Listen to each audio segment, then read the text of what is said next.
So, Demon Rush Chapter 4 is finally out. It's a continuation of Doomsday. We're seeing what happened in the very beginning. And you guys got to remember, for timeline purposes, there is 3 timelines. Chapter 1 was the year 2039. So way ahead in the future, and basically what you guys are trying to do is figure out how did Soren and Rush get to this point. At the beginning of Chapter 2, we saw the year 2029, which is actually the present day of Demon Rush. And as we finish the Doomsday arc, it's going to go back into the present day and start to build up a lot of the characters, the humans like Soren, his sensei. And then the year 2022 is obviously Doomsday, when all hell broke loose on Earth. And that's what we're viewing right here, right now, was the battle between Michael, the Archangel, fights against Algolga, a demon lord who is actually an ex-angel. But I'll get to that in just a minute. Let's start with the beginning of the chapter here. Algolga had just clawed his way into the world. We saw that in Chapter 2,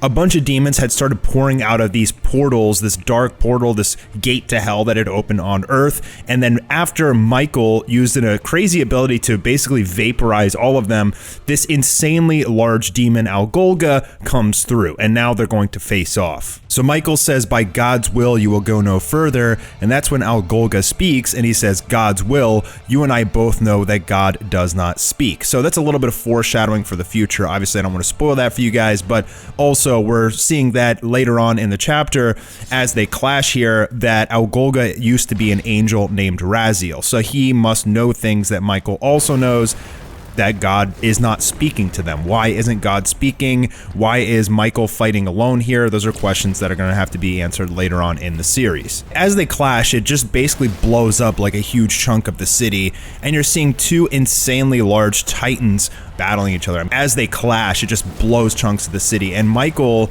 sees, he's like, I get it now. Instead of Lucifer building an entire demonic army again, like the one from the ancient war, essentially, he just infused all of that Imperium from an entire army basically into one demon. And it's not just any ordinary demon, it's an angel that has turned to the dark side. Algolga's going to use his tail and grab Michael's leg and flip him.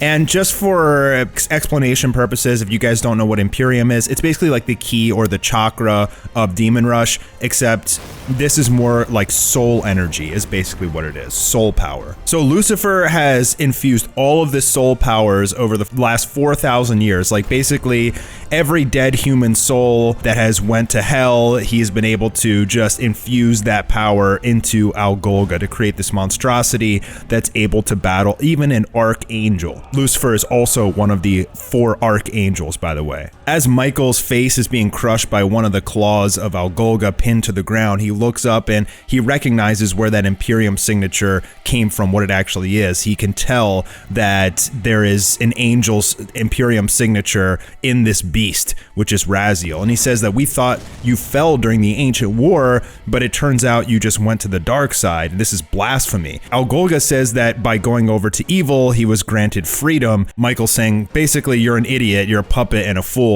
to think that this is freedom. Being enslaved by Lucifer is no freedom. And Michael's going to counterattack by thrusting a massive kick into Algolga's side and kicking him away. And that's when, as he gets up, Michael says, you deserve the same fate as Lucifer, to burn in hell for an eternity. Which is like standard kind of pre-Genesis lore. Lucifer is imprisoned in hell. And I do plan on having some really in-depth story about the archangels and why Lucifer's imprisoned and how all of that happened. That's going to happen later on in the series as they meet an unexpected character, and that unexpected character is going to explain most of the story of Demon Rush, at least the story of creation. That's about as much as I want to say without spoiling things, but I feel like once we get to that point, readers are really going to start to take notice. I just want to say here, as we go into seeing all of the angels pitching in, that I have a very complex and deep story coming for Demon Rush. But right now, I mean, I really, for the first few chapters, just wanted to give people and show them what this series is capable of at its heights, and show these insane battles in the beginning. So as we get into world building and building up these smaller characters and humans and such, we know what we have to look forward to in the future. So here on this absolutely stunning and beautiful double page of all of the remaining angels done by the manga artist Pedro, we get to see all 8 of the remaining angels. There's literally no more left, and they want to actually pitch in, but Michael tells them no. And as Adriel correctly states, if Michael can't beat this guy, we certainly cannot. Like, the Archangels are like 100, maybe 1,000 times stronger than the angels, and if they come in, they're probably just going to get vaporized and die. So he wants them to stay back and just try and beat Algolga himself. It's clear that Lucifer is up to something. Now, almost all of these angels have been made into cards. So from the bottom middle, that's Cassiel in the front, that he's the one that comes in the Soren starter deck. Then in the back is obviously Adriel from chapter 1. In the bottom right, we have Haniel. She's an amazing card. In the back right, we have Pahalia. In the middle left, we have Kushiel. And in the bottom left, we have Zadkiel. Now, you'll notice that if you're a fan of the card game, there is 2 brand new angels, the top left and the middle right. One of those is named Imperium. Probably going to release those guys in the next set of the cards, but yes, if you do play the card game, one of the coolest things about it is the lore and story does flow into the card game, and that's one of the reasons that I made it, so that I could tell the story faster. Algolga slams his foot down and says, "I've waited thousands of years for this day, Michael, 4,000 years to be exact, as we get confirmation of, to see the Imperium leak from your wounds and rule over Lucifer's promised land." So obviously Lucifer has promised Raziel something by turning him into this just insane weapon. Lucifer has promised him, like, hey, I guess maybe we take over Earth and you can rule it. To which Michael replies, "You've been corrupted by the 7 sins and are blinded by darkness. Allow me to show you the light." And what does he mean by being corrupted by the 7 sins? Well, that's more story that I'm going to explain later, probably in the whole history of creation sub-arc. So he says, "Allow me to show you the light," and uses an ability called Celesti Fragor.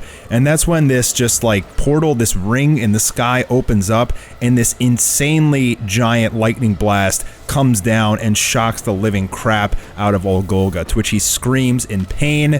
The power of an archangel being seen here to just summon a holy lightning bolt down and vaporize anything it touches. Algolga was able to tank it, reaching his neck back and blasting out an even bigger blast than Michael. This blast completely not only causes tremendous damage to Michael and the city, but we even get this space shot, and you can see that Algolga is seemingly stronger and more powerful than Michael. If we're just getting Earth-scale feats at this point, it's pretty insane how much power came out of Algolga. He pretty much vaporized like half the city and a huge chunk of Earth with this just monstrous mega attack.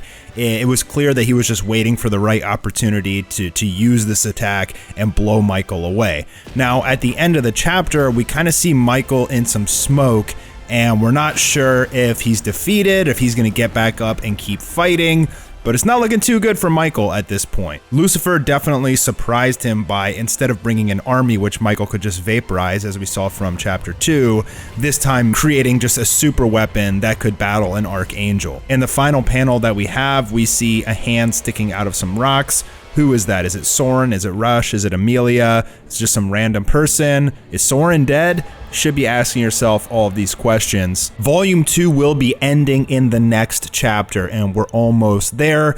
And then after Volume 2, we're going to be done with Doomsday for a while. We might have some minor flashbacks in the future to explain what happens after this whole sequence. But for the primary purpose of telling the story, we're going to go back to the year 2029, and we're going to stay there for quite a while. I'm actually really excited to get into modern day Soren and have him start fighting some enemies. So super pumped for that. That'll be coming in 2 chapters. I hope to see you guys there.